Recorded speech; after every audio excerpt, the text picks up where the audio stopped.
It should have been the most exciting day of our lives.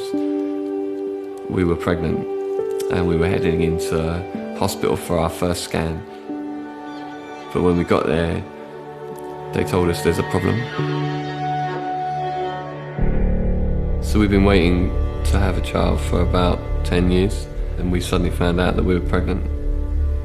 We were told this fetus wasn't going to grow properly because there was a problem with his skeleton, which meant that there wouldn't be enough room for the lungs to develop properly, which means actually even if the pregnancy did go full term and a baby was born, it would never be able to breathe.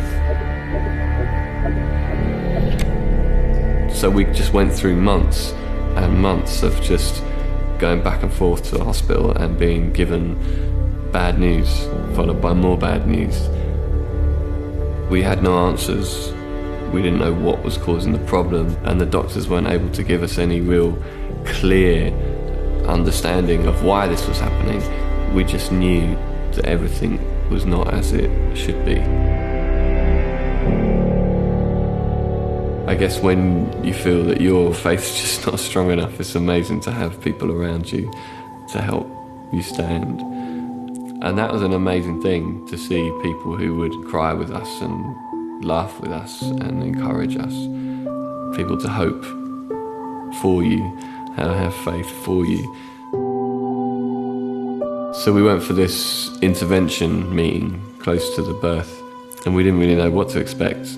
The doctor said, well, when the baby dies, would you like us to leave the baby with you in the room, or would you like us to take it next door, or should we take the baby to a hospice down the road?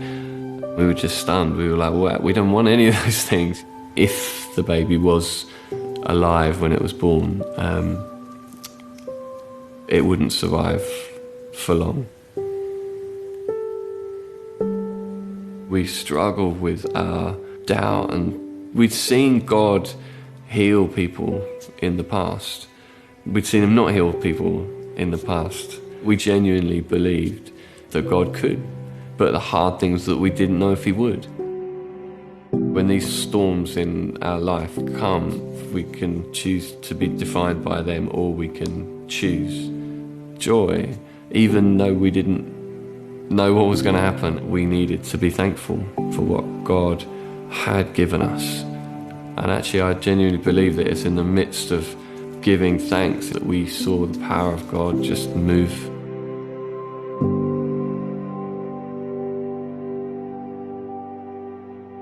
It was late at night on the 5th of January, and all of a sudden Charlotte jumped up and her waters broke in just the most dramatic fashion, and we jumped in the car and we headed across London to get to the hospital.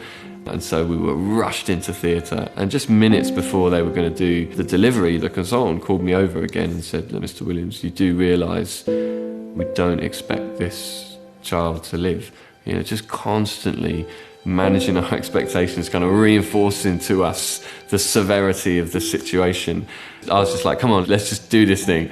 I was sat at Charlotte's head, and the next thing I know, they're lifting Adelaide up, and she began to cry immediately. This is our baby that they'd said would never breathe, and immediately she began to cry, and there she was.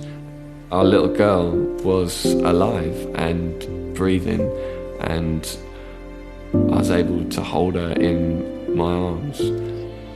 All of the pain, all of the negativity, all of these months and months of being told one thing, suddenly in a moment is changed. You know, in one scream, suddenly we know that wasn't the final say.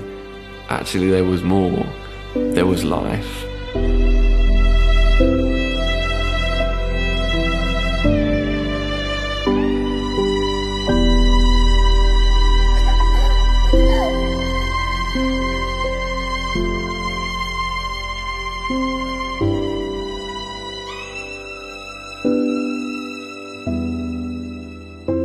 So we still have lots of questions, there's still lots of uncertainty, there's still lots of challenges every day, but we know that in the midst of the troubles in life, we can choose joy.